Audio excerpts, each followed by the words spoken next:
ಸೌತಲ್ಲಿ ಕರ್ನಾಟಕ, ನಾರ್ತಲ್ಲಿ ಜಾರ್ಖಂಡು, ಎರಡು ಕಡೆನೂ ಒಂದೇ ಇಶ್ಯೂ. ಏನು, ಸ್ಟೂಡೆಂಟ್ಸ್ ಎಲ್ಲ ಬೀದಿಗಿಳಿದು ಪ್ರೊಟೆಸ್ಟ್ ಮಾಡ್ತಿದ್ದಾರೆ ಅಂತ. ಏನು ವಿಷಯ?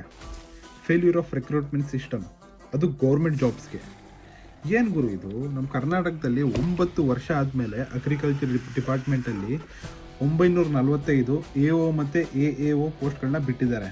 ಆಮೇಲೆ ಅದಕ್ಕೆ ಎಲಿಜಿಬಿಲಿಟಿ ತಗೋವಂತ ಎಲ್ರಿಗೂ ಕೊಟ್ಬಿಟ್ಟವ್ರೆ. BE ಬಯೋಟೆಕ್ ಅವ್ರನ್ನ ಇಂಜಿನಿಯರಿಂಗ್ ಸ್ಟೂಡೆಂಟ್ ಅನ್ನ ಅಗ್ರಿಕಲ್ಚರ್ ಬಂದು ಅವ್ರೇನೋ ಹೇಳು ಅಂತಂದ್ರೆ ಹೇಗೆ ಹೇಳ್ತಾರೆ ಸರ್? ನಾವು 4 ವರ್ಷ ಇದನ್ನೇ ಕಲ್ತಿರ್ತೀವಿ. ಇಲ್ಲಿ ರೋಗಶಾಸ್ತ್ರದ ಬಗ್ಗೆ ಆಗಿರ್ಬೋದು, ಕೀಟಶಾಸ್ತ್ರದ ಬಗ್ಗೆ ಆಗಿರ್ಬೋದು, ಮಣ್ಣಿನ ವಿಜ್ಞಾನದ ಬಗ್ಗೆ ಆಗಿರ್ಬೋದು, ಬೆಳೆಗಳ ಬಗ್ಗೆ ಆಗಿರ್ಬೋದು.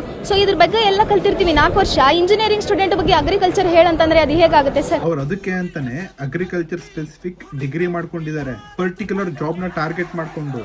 ಇವಾಗ ನೀವು ಎಲ್ಲಾ ಜಾಬ್ಗಳದನ್ನು ತಗೋವಂತ ಎಲ್ರಿಗೂ BTech ಮಲ್ಟಿಪಲ್ ಬ್ರಾಂಚಸ್ಗೆ ನೀವು ಬಿಟ್ಬಿಟ್ರು ಅಂತಂದ್ರೆ ಅವ್ರಿಗೆಲ್ಲ ಏನಾಗ್ಬೇಕು ಪಾಪ? ಅವ್ರು ನೀಟಾಗಿ ಫ್ಯೂಚರ್ನ ಪ್ಲಾನ್ ಮಾಡ್ಕೊಂಡಿರೋರಿಗೆ ಏನಂತ ಆನ್ಸರ್ ಮಾಡ್ತೀರಾ?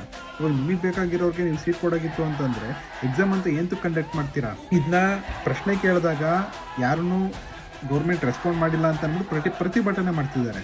ಆನ್ಸರ್ ಮಾಡಲೇಬೇಕಲ್ಲ. ಈಗ ಇನ್ನೊಂದು ಕಡೆ ನಾರ್ತ್ಗೆ ಹೋದ್ವಿ ಅಂತಂದರೆ ಜಾರ್ಖಂಡ್ನಲ್ಲಿ JPSC JSSC ಎಕ್ಸಾಮಲ್ಲಿ OMR ಮ್ಯಾನಿಪುಲೇಷನ್ನು 100 ಕ್ವಶನ್ನಲ್ಲಿ ಅಟೆಂಡ್ ಮಾಡಿರೋದೇ 48. ಅವಂದು ಸೆಲೆಕ್ಟ್ ಆಗೈತೆ. ಇನ್ನೊಂದು ಹುಡುಗಿ ಪಾಪ ಆಲ್ಮೋಸ್ಟ್ ಫುಲ್ ಮಾರ್ಕ್ಸ್ ತೆಗೆದಿದೆ, ಅದು ಸೆಲೆಕ್ಟ್ ಆಗಿಲ್ಲ. ಬ್ಲ್ಯಾಕ್ ಲಿಸ್ಟ್ ಆಗಿರೋ TDPL ಕಂಪ್ನಿಗೆ ಎಕ್ಸಾಮ್ನ ಕಂಡಕ್ಟ್ ಮಾಡೋಕ್ಕೆ ಬಿಟ್ಟಿದ್ದೀರಾ. ಅವ್ರು ನೋಡಿದ್ರೆ ಮಾರ್ಕೆಟಿಂಗ್ ಮ್ಯಾನೇಜರ್ ಅಣ್ಣನೇ ಕೂತ್ಕೊಂಡು ಎಕ್ಸಾಮ್ಸ್ನ ಕ್ಲಿಯರ್ ಮಾಡ್ಕೊಂಡಿದ್ದಾನೆ. ರೂಟ್ಸ್ನ ಮರಿಬಾರ್ದು ಅಂತ ಹೇಳ್ತಾರಲ್ಲ, ಪ್ರೊಟೆಸ್ಟ್ ಮಾಡೋದು ನಾವಿನ್ನೂ ಮರ್ತಿಲ್ಲ.